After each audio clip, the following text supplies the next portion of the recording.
Hello, everyone, and welcome back to the America House Virtual Floor. My name is Lucy Zoria, and I'm the program manager here at America House. I'm so happy that you've joined us today for our event that is part of our 2 weeks of independence dedicated to the celebration of July 4th. This year, we are celebrating 245 years of American independence, and we are so excited to be celebrating with you, at least virtually this year. We have an exciting talk about all of the traditions and specifically the culinary traditions around July 4th, because as we know, part of the Big Bash is just the joy of gathering around and eating something really, really delicious. Uh, to, to get you in the mood and thinking of that, I would love to hear what is your favorite American food? Like if maybe what you associate with American food. And if you could share that with us in the chat, it would give us an idea of what you're going to be planning on doing for your July 4th. But actually today we have two very special guests. One is already a familiar face to you, Alison Sierra from U.S. Embassy Kyiv. Some of you may remember her from her talk that she did with us, part of our American Studies series, where she told us all about her experience in the theater and in Philadelphia. But today, with her help, we'll be talking about food, but she has also invited a very special friend of hers. And Ali, welcome back to the America House Virtual Floor, and tell us a little about your friend who will be talking with us today. Thank you, Lucy. Hi, everyone. Yes, so I have invited Chef Jeff Hannick. I'm excited that he was able to participate. Jeff and I worked together at the restaurant called Maggiano's. And this restaurant is an Italian restaurant that's located all over the US. And we worked together, I believe it was maybe 2005-ish. In San Jose, California. And yes, so I reached out to him, and he's also going to help share with you some of the food and culinary traditions. So I will have Jeff start off, and then I'll pick up afterwards. Great. Well, thank you, everyone, and proud to be here. And Ali and Lucy, thank you so much for the invitation, and excited to share some of the culinary traditions that we do here in Texas, and then with my family and our neighbors, and then some of the traditions around the United States, but just specifically food and highlighting the independence and where America, some old traditions and new traditions that are being made every day. So again, thank you for having me. First off, it's about outdoors. I think celebration and reminding ourselves being outdoors, it's one of the few days that you don't have a lot of tech, and you get out and enjoy conversation and each other. And so parties, gatherings, families get-togethers, family reunions, a lot of that happen around those times. And so a grill or a smoker or some outdoor cooking device, whether it's underground or a grill over a certain type of charcoal, is always conducive for flavor, but also aromas and smells that instill the traditions and instill those memories at time. And so I think, from a culinary perspective, anytime you can burn, real wood or great charcoal and have an aromatic approach to your event always helps. And then after that, it all depends on how many people you're serving, and then what ingredients do you want to spend. It can range from beautiful lobster from Maine or on the grill, or you could get some Gulf shrimp with some crawfish and some great corn and do a wonderful low country boil. Those are very fantastic for crowd pleasers for large events. Family reunions happen this time of year. Block parties here this year. We're at our house. We celebrate with about 6 other families where we all put out stands in front of our house and invite the neighborhood, and people just kind of walk by and cook. So some of the recipes that I prepared for you are what we're going to be cooking in our little stand this year, and trying just some fun meals. So it's burgers, it's hot dogs, it's potato salad, it's macaroni salad, it's stuff that can sit out and be accessible. It's buffet celebration, something that's going to last all day, because the party goes the day into the night, obviously with a culmination of fireworks usually set off by the city at some park that you can go to, or hopefully watch from your nearby house. But it's always fun to end the celebration, and usually little s'mores at the end are wonderful. Hershey's chocolate, graham crackers are wonderful, and toasted marshmallows are absolutely delicious. So, those are some of the culinary traditions that we do here in Texas. Obviously, barbecue wins here in Texas with, a brisket. Again, those aromatics go all day long. And so we have whole briskets that can take about 16 hours to cook, and you'll, in the meantime, do jalapeno stuffed cream cheese wrapped in bacon that can go on and feed during the middle. So those are some of the traditions. And is there, I don't know if we have any questions already lined up, or if where we want to continue.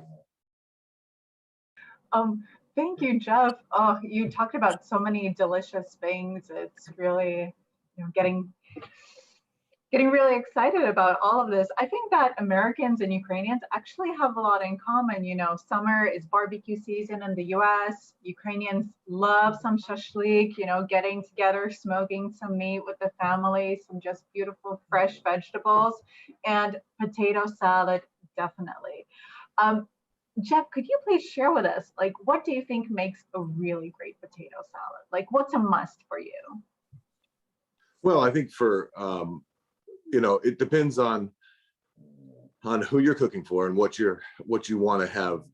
So it could be anywhere from plant-based to, something loaded with bacon and onions and really delicious with a whole bunch of sour cream.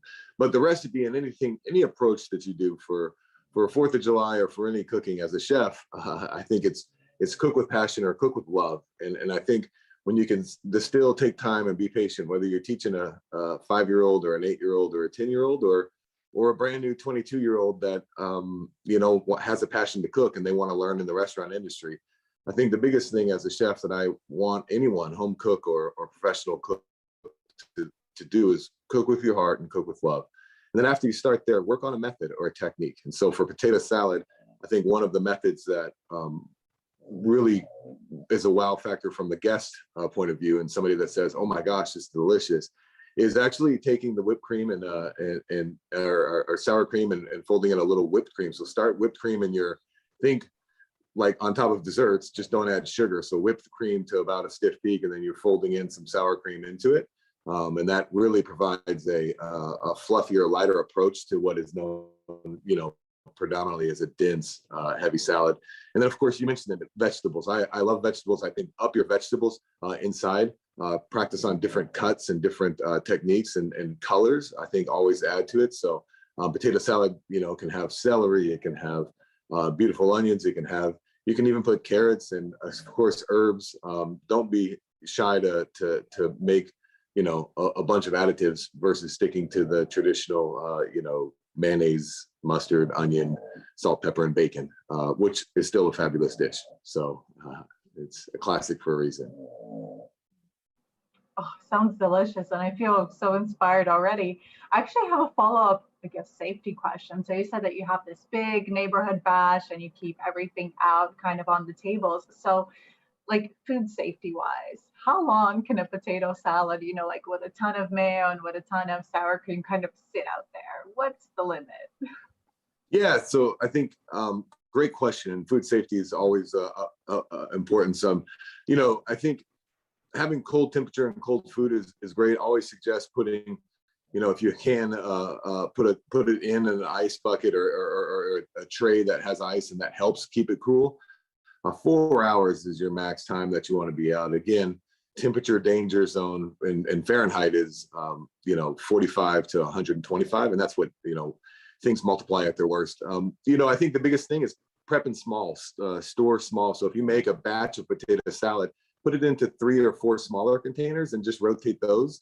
You have some in the cooler down below you in an ice chest, and that's how you can at least underneath the table that you're serving from, get a cooler, fill it with ice, and put those extra smaller portions still big enough to feed. You don't have to set out the giant tray of potato salad. You can, smaller portions, and then just rotate those in as you go. Really help out with those salads and how we feed. And then if you have what we're doing, an event, we try not to make it too professional, but we have an event where we just coordinate times, and so it's an all-day event from about noon to 6, and it's an all-day event from about noon to 6. And so I'll take the 4 to 5 hour, and that's when we'll do the barbecue and put out the potato salad. So most of my food's out about that time.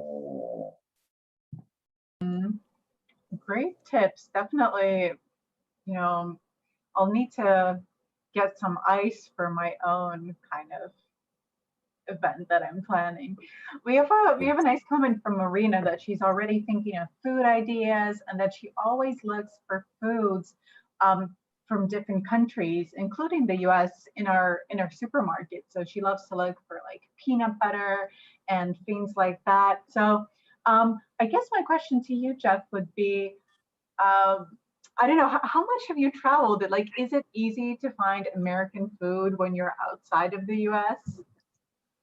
Well, I don't think it's easy to find outside of the US. So and when you do, it's very expensive. I think Europe lends itself better than other places. Middle East, I think, has some. When I was in Africa or Egypt, I didn't see anything US, but Europe has some stuff. But I mean, making your own is pretty simple. Whether you're making your own peanut butter, just grind. You can grind it in. The old-fashioned way is just a molcajete and just grind. But usually there's food ninjas. Food processors are pretty. Amazon, or I don't know where you can purchase some machines to help you blend some peanuts and make yourself from scratch. Oil and egg yolks. You can make a mayonnaise pretty easily. Obviously mustard is a little bit harder, but there's definitely great mustards and local flavors. But I think it's if you can score a bottle of French's mustard, it's delicious. And Heinz ketchup is always Heinz ketchup is something that as we work for Chili's and Source around the world, it's something that is a unique quality that we love to have in our restaurants, and they grow their tomatoes specifically, and they have a specific varietal of tomatoes that the Heinz ketchup is, and it's grown on the same land and farms for many of years, and so it's a unique flavor. So definitely that here in Ukraine. Yeah. I think we can get that here in Ukraine. Yeah. Yeah. Sure. Alison, how much have you actually been able to source here? Do you miss a lot of kind of the things from back home? In some ways, but Jeff made a good point that if you can't find it, there are ways to make it yourself. So my daughter and I have, this past year in particular, been having more fun searching up recipes. Not necessarily 4th of July, but my daughter loves Caesar salads, and we haven't been able to find a Caesar salad here that we particularly like, or the Caesar dressing. So I was thinking, you know what, I've got to be, maybe I can make it. And it was such a hit, and it inspired me because I realized, a lot of things you can do on your own.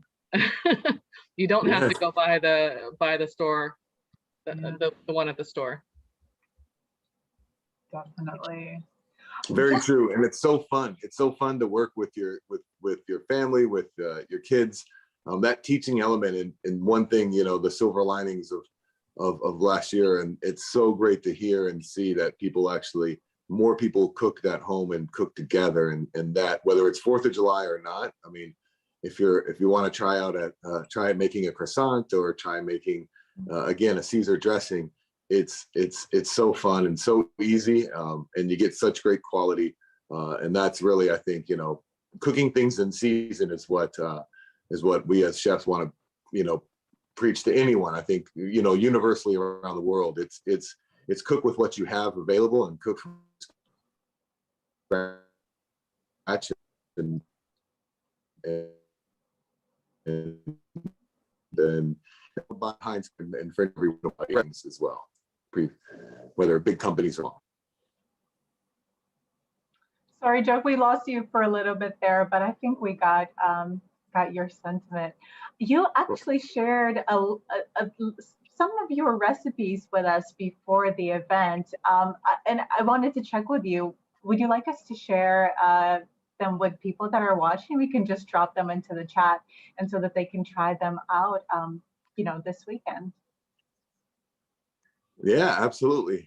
Would love any feedback, and let me know your thoughts, and enjoy the cooking. There's some fun and unique ones that I'll be cooking tomorrow, starting my prep tomorrow for our event on Sunday. So we'll see if the weather holds out. Right now it's pouring rain and thunderstorms, so unfortunately it might rain on the parade, but that's okay. Well, it'll slow down. Yeah, we actually have the same thing in Kyiv right now. It's super hot, but it's also really rainy, and the forecast looks like thunderstorms for this weekend, but it shouldn't get in the way, of your any fun. And yeah, so we'll be sharing some of the recipes that Jeff has kindly sent us with all of you in the chat. And, while Jeff is with us, please don't hesitate to send in your questions. It's not often that we have a professional chef and he can give you tons of advice. And honestly, the recipes, you have a perfect, I think, setup for any 4th of July celebration. We have potato salad, pasta salad, coleslaw, beer and sauerkraut, poached bratwurst. That sounds really incredible, actually.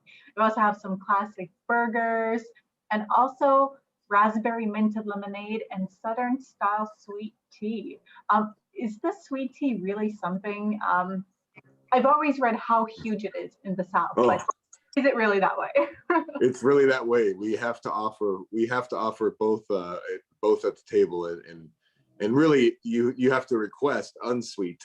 If you order just tea and you're in the South, in Texas and anywhere in the South, you're going to get sweet tea. And so it's a drink, and it's good, and it's a great 4th of July time to maybe love Coca-Cola, but it's always good to have a nice sweet tea. And then of course, for the adults, a nice margarita, or perhaps a wonderful beer with there's so many microbreweries, or even just a Bud Light is always does a good job too. 100%.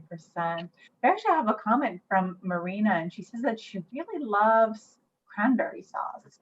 And her question is this something that is used kind of outside of Thanksgiving as well? Are there any 4th of July recipes with cranberry sauce? They're a beautiful, beautiful fruit.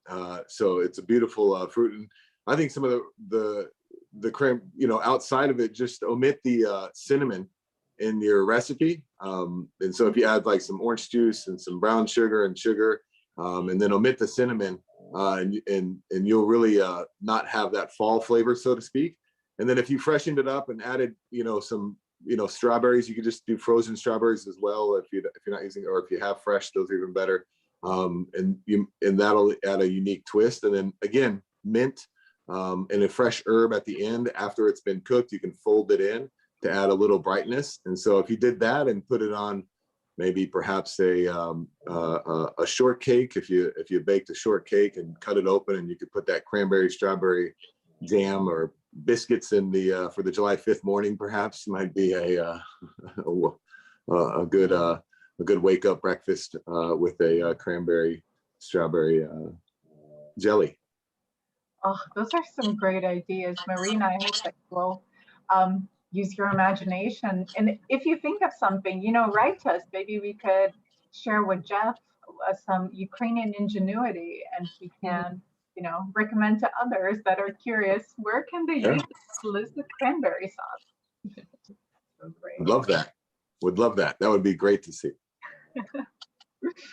Ali, I know that you also have some, a little bit of a presentation prepared for just July 4th traditions in general. Would you like to go to that, or maybe would you like to talk about your favorite foods first?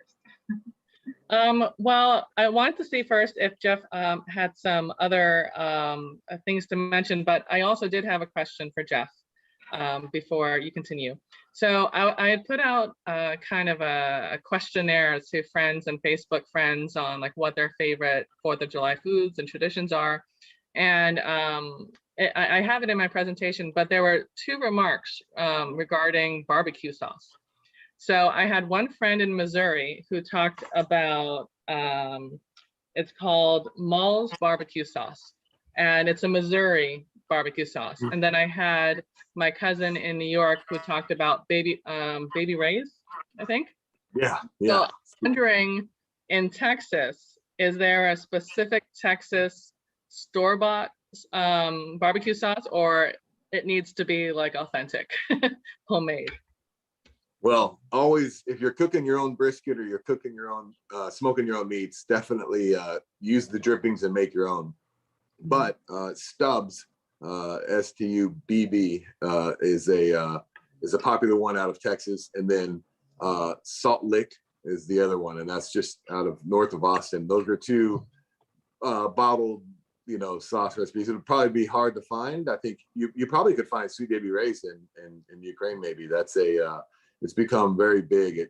They were in Chicago, and then now they've been able to take that sauce worldwide and put it on multiple winning, barbecue tours or circuit championships, and have won with that sauce. So I personally have Sweet Baby Ray's in my in my cupboard, but I also have a bottle of the Salt Lick barbecue. That's just north of Austin.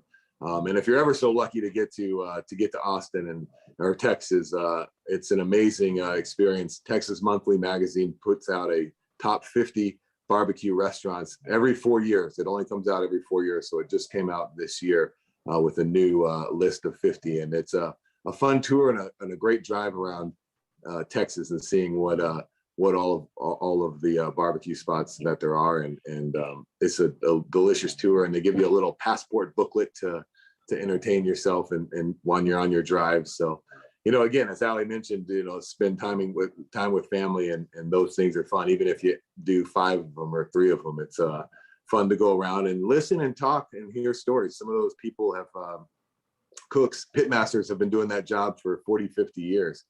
Some of them even 60 or 70 on Netflix.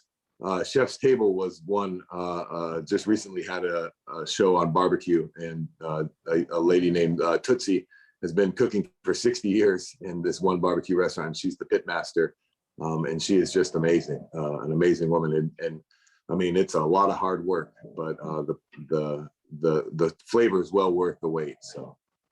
Yeah, actually, I was lucky enough to visit my friend in Austin, maybe in like I think it was like 2016, and she insisted that we go to the Salt Lick restaurant. She was like, you can't come to Austin and not go to Salt Lick.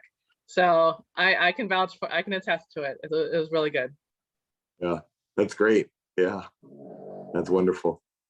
So Jeff, any other tips before I go? No, I think, again, thank you so much for the invitation and sharing the spirit. I think as a chef, just take your time and be patient. The biggest thing, especially if you're barbecuing, low, medium heat. If you're cooking burgers, and watch those flare ups. Don't burn your hands or the food. And then don't forget to have fun. Enjoy, slow down, relax, soak in the sunshine and the family time and spending, and beyond that, again, find your method. And I would love to hear any feedback, questions, or what cranberry sauce could be. And I would love to maybe taste it myself and cook it here. So thank you for having me. Thank you.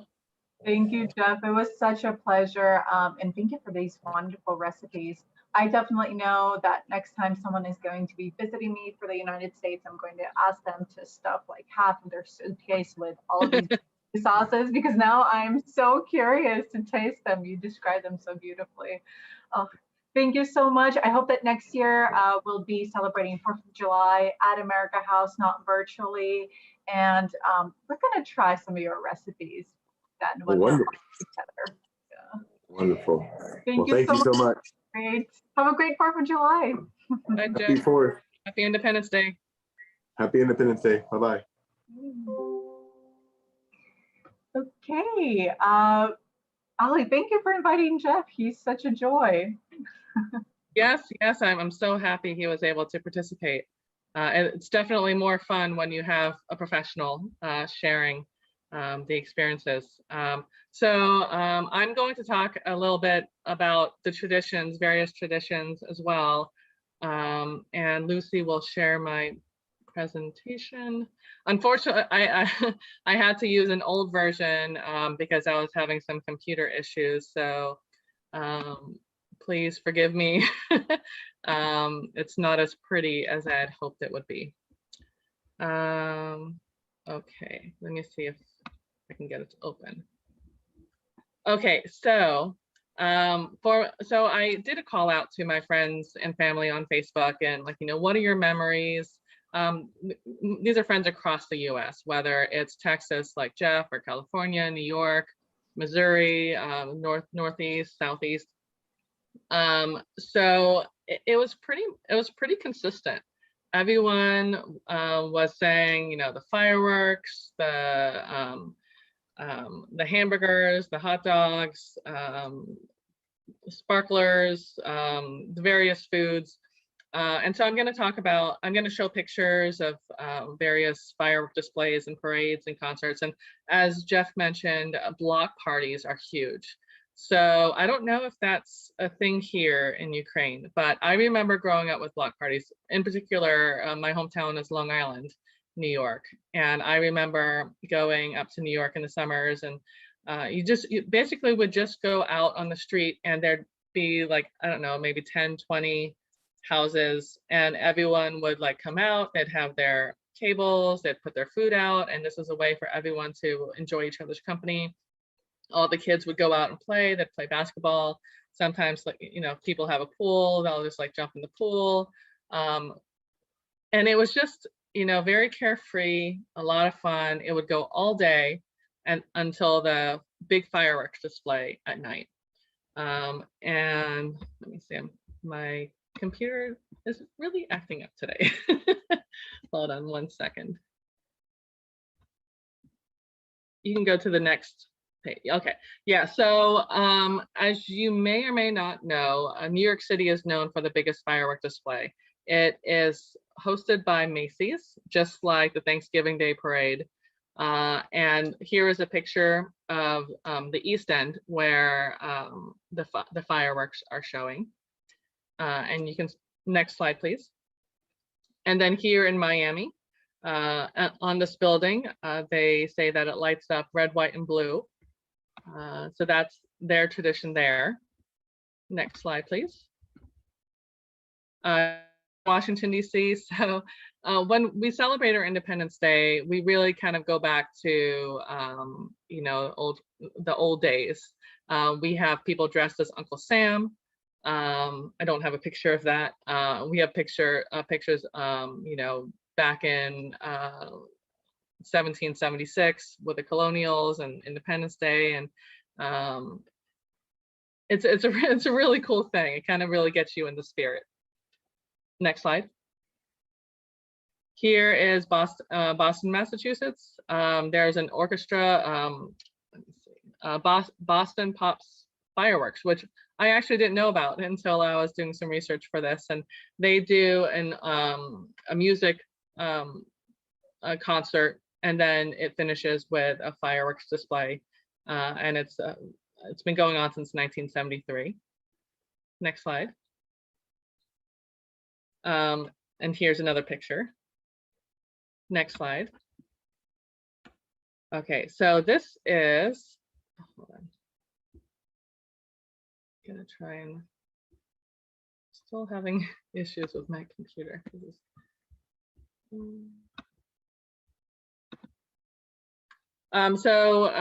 This one is in Rhode Island.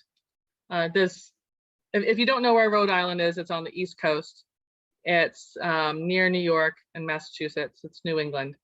And this parade has been going on since 1785. And like I said before, people like to dress up and bring you back to the old days. Next slide.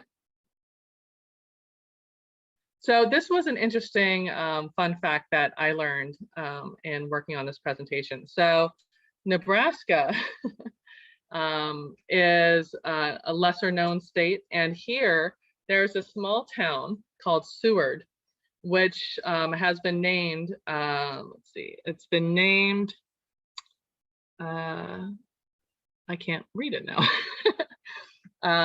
It's considered the 4th of July city. Thank you. that helped. And the town is actually only, they only have residents for about 6,000. There's only about 6,000 residents. But throughout its 4th of July celebrations, they would have people come in from other states. And it would go up to 40,000 just to witness this 4th of July event. Next slide. Wow, that's fascinating. I've never heard about Seward. So me neither. So like I said, for 4th of July, people celebrate. It's pretty much consistent. It's either a block party, barbecue is consistent. You got to have barbecue, whether it's barbecue brisket, as Jeff was talking about, or if it's like burgers and you know, hot dogs and corn. Next slide. Okay, who has heard of Nathan's hot dogs? Anyone? Any takers, Lucy? Sure. Well, this this will be really exciting, and I'll save the exciting part for the end. But Nathan's has been around, I think, since 1926. And forgive me, I had it in my updated presentation, but it wasn't it wasn't letting me show it. So anyway, Nathan's hot dogs are famous, especially on Coney Island in New York and New Jersey, on the East Coast, essentially, of the US. And every year they have a hot dog eating contest, which a lot of people wonder why we Americans do this. It's just one of those old traditions. And if you go to any of these links, you'll see like the history of this hot dog eating contest. I don't remember what the most hot dogs eaten is, but it's a very famous event. So the exciting thing about this is Nathan's is coming to Ukraine. Did anyone know that? Really? When? Yeah. Do you know? So Nathan's is actually already here. So they had a soft opening. I don't remember how long ago, but they can be found. I'm actually going to pull it up because it was, my colleague sent it to me. So it can be found in certain gas stations here. Oh. And I'm going to pull up the name. Okay, 1 second. If it'll cooperate. That's so yeah, so I looked it up. They're going to have the official opening, and of course now my phone doesn't want to worry. The official opening, I don't know when it is, but they do have a location. So I specifically wanted to highlight this because it's something, a taste of America, that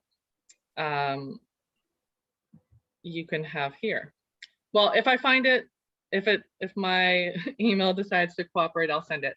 But there is an address for when it will open, and the gas station, I'll add it to the chat since it was on my other presentation. But yeah, so you'll be able to try a Nathan's hot dog in the near future. So what makes them so special, Allie? From what I saw, it's the ingredients they use to a hot dog. Mm-hmm. I've had Nathan's hot dogs. I personally have my favorite, which is the Brett hot dogs. Next slide. Okay, so here, like I said, I reached out to friends and family, and this list that you see here, Lucy, can you pull it over a little bit? Are you able to pull it over like you did last time? No. To do what? Oh, I got it. Okay. No, go back one. Okay, yeah. So here's a list of like all the foods that people were telling me what they think about when they think of 4th of July. Like Jeff had mentioned, potato salad, barbecue pork. We have hot dogs, hamburgers, Also watermelon, red, white, and blue popsicles. On the next slide, I have some recipes so you can kind of see what that's all about. What's interesting is my cousin in upstate New York was talking about corn on the cob. And that's something that's a tradition where she lives. And they have corn freshly made, like from the farms. And it's a tradition there. I had another cousin talk to me about blackberry pie.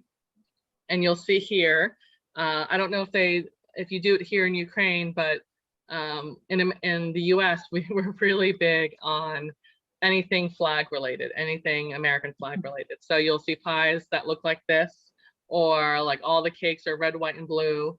We all have to wear clothes either with the American flag on it or red, white, and blue. Very patriotic.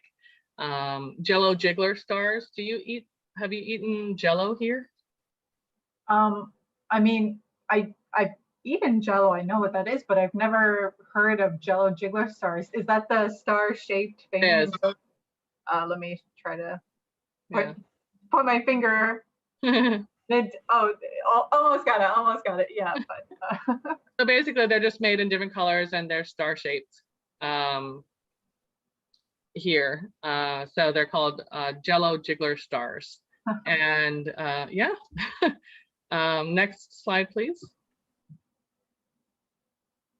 Okay, so here I included a link on like the history of American barbecue, and it just started back in the 1700s, because it appears from when I was looking online that it was just the easiest way to cook at the time and the best way to bring people together.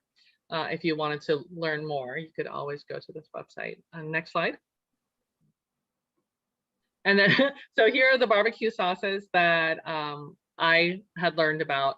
I've never been a big barbecue person, like barbecue sauce and everything, but the Salt Lick restaurant was really good. And I'm a big believer that if you're going to have something like this, you need to have it where it's like authentic, like at the Salt Lick restaurant, or my friend in Missouri says like they're famous for their barbecue. So those are the places I want to have barbecue. And just like I don't generally eat hot dogs, but I'll only eat a New York hot dog. That's just the way it is. If I'm gonna have it, it has to be the good stuff. Next slide. Here are some more recipes. I showed you the pictures in the previous slide, and I'm sharing this when I was looking for like various recipes. This one stood out for me, southernliving.com. And then there's various recipes here if you wanted to try anything. I definitely defer to Chef Jeff's recipes. And here are some other ideas just to get you going. Next slide. And these are the red, white, and blue popsicles that my friends were talking about, like their memories. Next slide.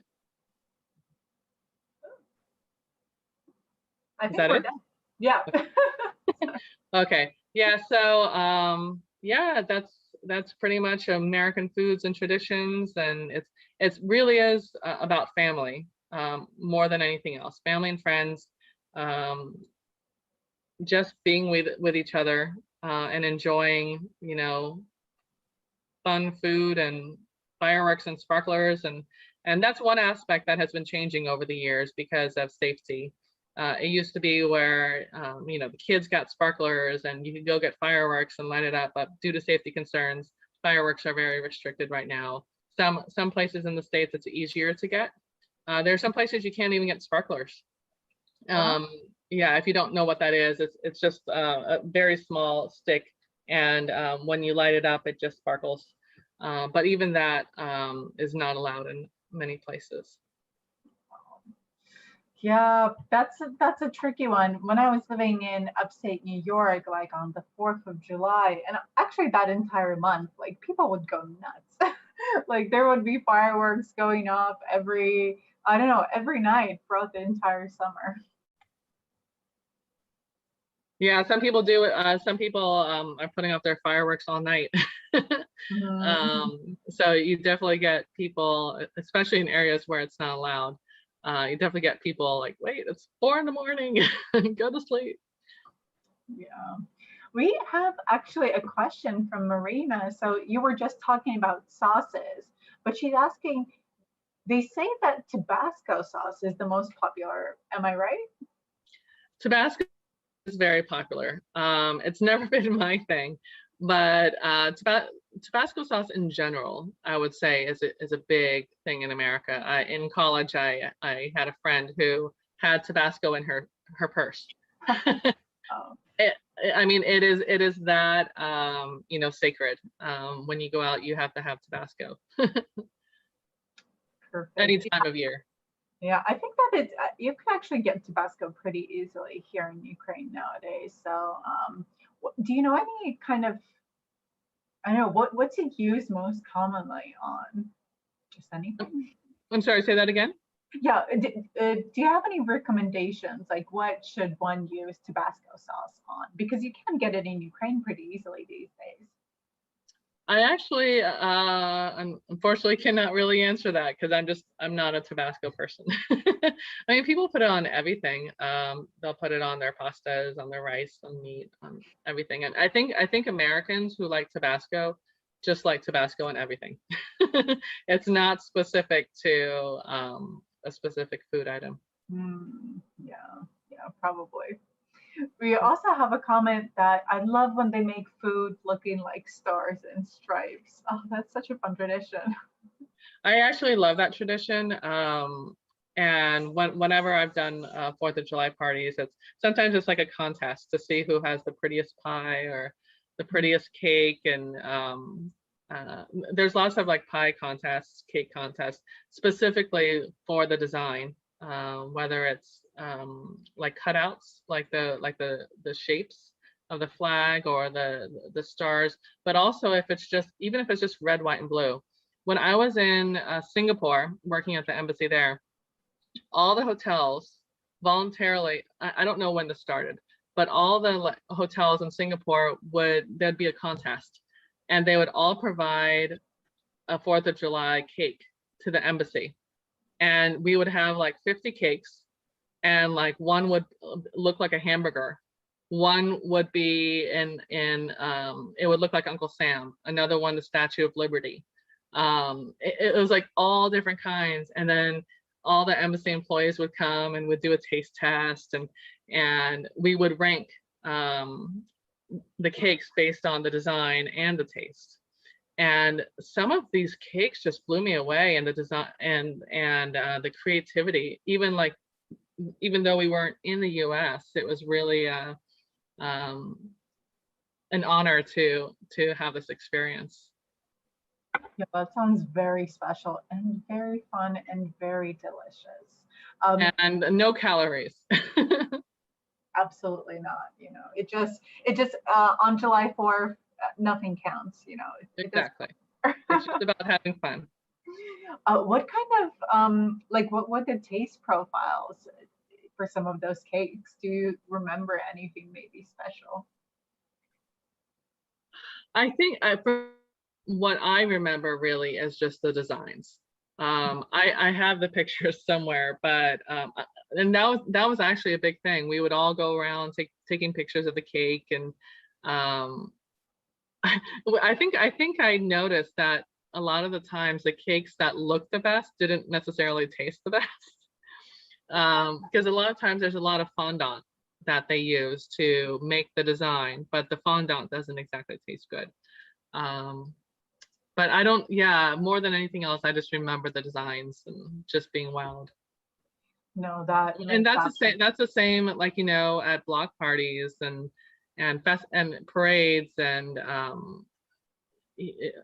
wherever I've served, there have been 4th of July parties, and then they would ask people to donate pies or cakes or whatnot, and you always knew who the professionals were because they would come with their really fancy red, white, and blue pie, and you're like, oh, they won.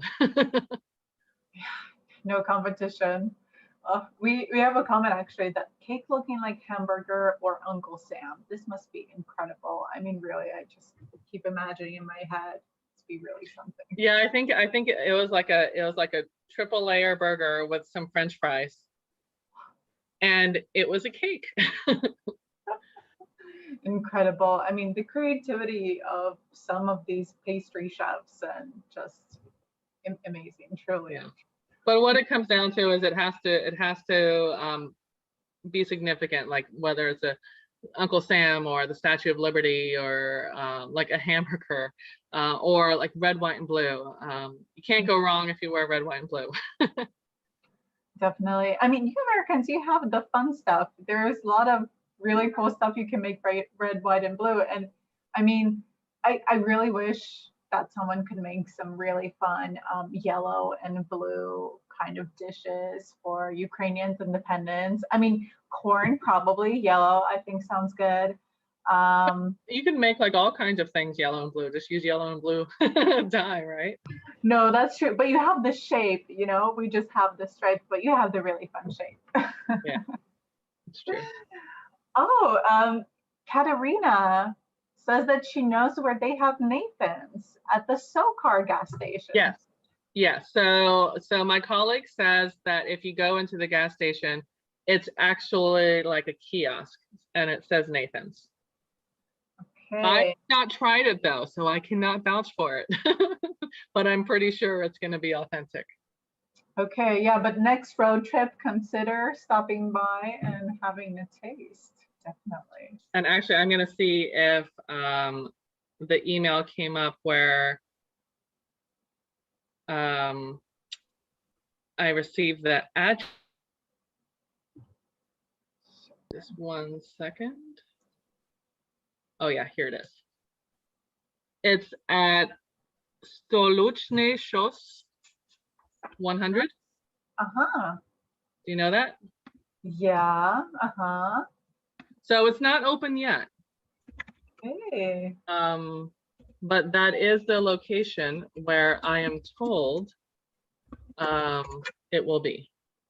Interesting. I actually think that might be, I mean, just in that area, there's a lot of, there might be some markets around there. I'll have to investigate a bit more thoroughly. I realized I typed Stoluchny Shos and it wrote Stoluchny Shoes.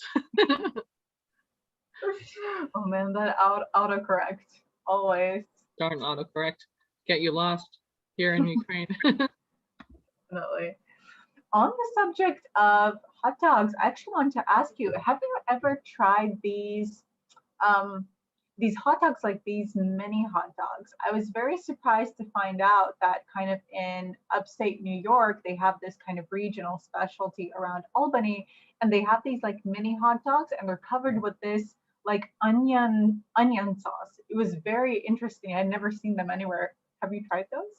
I have not, but when I was looking up on that link for Nathan's, on one of those links, if you go to the recipe link, it was showing recipes for the mini hot dogs. Super. Yeah, me too. That's, I mean, a hot dog is great, but I think when you can eat like 10 of them, it's even better. Well, it definitely looked a lot more creative. The recipes for the mini hot dogs look different, but in a way, I think it would be more fun because you can have them in many different ways. And here in Ukraine, sausage is such a big thing. I went to a wine festival recently and they had a hot dog stand and they had the Chicago hot dog and like the Texas hot dog and all kinds of hot dogs. And it just makes sense here. 100%. Lots of different things to try. And Ali, do you like pickles? I love pickles. What do you think about Ukrainian ones? I don't think I've had Ukrainian pickles. Really? You should. There are some really good ones, even options at the supermarket. You need to try one and get back to us. Okay.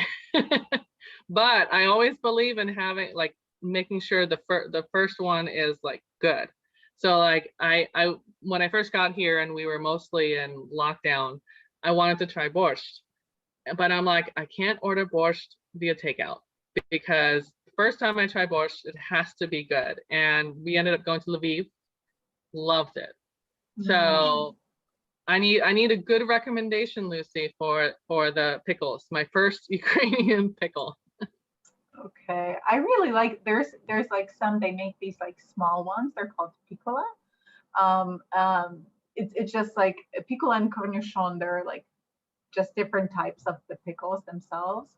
I'm gonna try to remember and send you some recommendations, but if anyone's watching and they have a favorite pickle they can recommend to Ali, please send them in. We've got to make sure that her first Ukrainian pickle experience is perfect. Yes. Yeah. For hot dogs, what is your preferred topping? So I'm pretty simple for myself. When I was growing up, I only wanted to have it plain, and then I was like, okay, you can add some ketchup, and it's like nothing else, nothing else. Now I like ketchup and mustard, and I'll do a little bit of relish. I don't think I've had it with sauerkraut yet. So that's my next on my agenda. Because you know, when people want the works, you got to have the sauerkraut, which I'm sure any Ukrainian would agree to. Definitely, sauerkraut is always a welcome addition to any table for you. Or chili cheese dogs, like that. That's a big thing in the U.S. With chili cheese. Yeah. It's so interesting to see like sauerkraut popping up as something hip and interesting, and like in the US, because here it's just like it's just food. Oh, we have a comment from Katerina. You need to try pickles from my mom's home production. Oh, and how do I get my hands on those? Katerina, please let us know. Leave us a contact number. You know, we'll try to source those pickles. And then maybe that can be the plan for when you go non-virtual next year. Oh, 100%. We need to have a pickle fair. Oh God, this has gone into a very strange tangent, but Are there pickle fairs here? I think there should be one. If there isn't one, I don't think so. We have fairs for a lot of things like cats and food, but nothing pickle specific. I think this is a tragic oversight. You know what I noticed here that we should do in the US? In the US, we have our hot dog buns, and it's open on one side, and you put the hot dog and all the toppings. But here, I noticed the buns are and then you just put you put the toppings, and then you slide the hot dog in. And I'm thinking that's ingenious, because then the hot dog doesn't fall out. Like, why don't we do that in the US? But then the bad thing is all the toppings are at the bottom. Yeah, there's no perfect way, but I always struggle with the ones that are split. Like when I try to toast them, they always fall apart in the middle. So tragic. Yeah. So Ali, for 4th of July celebrations, are you more of a host, or would you like to be invited to something? Which is your preference? I've always been more, in general, I like to be the host, especially like at Thanksgiving. I think it's a great way to, I love experimenting with new recipes, and my daughter likes to be my co-host, although she claims I'm her co-host. But I think it's a great way to, like, you know, try new recipes and be around people you really, you know, enjoy being around. And I'm not hosting anything this year. I'm actually a guest. But the good thing about being a guest is you can participate in those contests and volunteer to bring something and really hone in on, you know, that specific item. So I might have to make a pie. I haven't given it any thought, but now that I'm thinking about it, I think I'm going to have to make something to make mouths water. Yeah, and you have lots of really great options for berries right now. Like everything's so ripe and in season. So perfect. What's the most popular berry right now here in Kyiv? Usually, I don't know. You know, it's so strange how when I was growing up here, like it was always very seasonal, and now it seems like the seasons have kind of, I don't know, maybe it's related to food production or whatever, but I remember that it used to be that strawberries would be just done by July. Like that would be, it would be completely over. And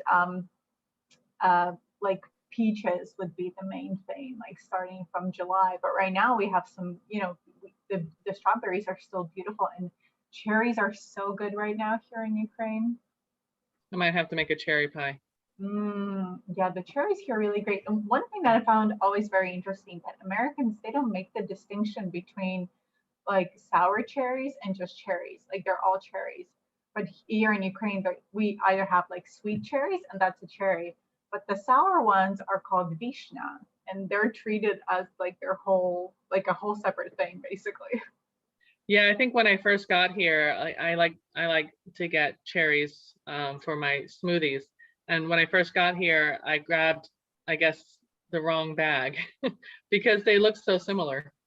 Yeah, it's easy to mix them up. Oh. Katerina is telling us that she can send you a jar when they're ready from this year's harvest from her mom's. So Katerina, we're gonna, you know, as soon as they're done, just drop us a line to America House. You can write our Facebook, and we'll set this up. I want to make this happen. Oh, Ali, any kind of, you know, we're running towards the end of our time. Any kind of wishes or final thoughts on 4th of July for our audience? Well, it's I think this year, I mean, we're not totally back to normal, but it'll definitely be nicer than it was last year. As you know, when you have your national day, it's a really special thing, and to not be able to celebrate it with your friends and family, it really does hit you, because that's it means a lot when you can celebrate with your family and friends. And this year, I know we're not totally back to normal, but we're at least getting a little bit more back into normal, and I think it's going to be more special. And then, like, you know, with our Independence Day, it really is just about food, family, and fun. The simple things, even like going swimming, having a beer, having a margarita, and just enjoying your loved ones. Thank you, Ali. Yeah, that's so important. And I think that's one of the silver linings of our situation, is that many of us have really come to deeply appreciate those small and simple things, just getting together with loved ones and just enjoying yourselves with delicious food and great company. And as Chef Jeff said, one of the benefits of this past year was we did have to eat at home more often. And like I discovered ways to make like Caesar dressing instead of buying it at the store. This is a good opportunity for everyone to look at the recipes that Chef Jeff and I posted, and continue experimenting and showing your culinary talents to your friends and loved ones, and show off of it.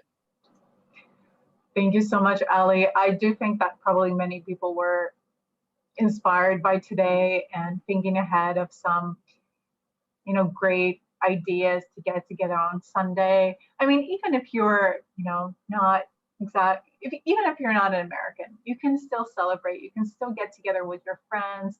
And on a Sunday, on a really nice hot Sunday, it's really the best thing that you can do. So really wishing all of you a great weekend and a beautiful July 4th celebration. And just, you know, before we sign off, just thank you so much, Ali. This was so much fun, and, you know, joining Jeff. Fun. It's so great. We'll keep in touch on the pickles. And for everyone Yes, else, please. I would just absolutely love to invite you to join us this Sunday, where we'll be having a special 4th of July virtual event. Even though we're not able to get together personally, we have a beautiful little program prepared for you with performances from Ukrainians and Americans, American music, and just just some lighthearted fun to lift your spirits and help you get in the festive mood. And next week, we'll also be continuing with some really fun trivia related to American Independence Day, where you can win some cool prizes and have some really great speaking clubs. So please keep your eyes peeled and join us very soon. And we have just a last comment, and it's such a beautiful one. I'd love to share it. Marina says that independence is a value. It needs to be preserved, and celebrating independence is a great way to do that as well. And I can't agree more. Totally agree. It's a wonderful sentiment to leave this with. Absolutely. Thank you, Marina, and have a great night, everyone. Bye. Bye, everyone. Thank you.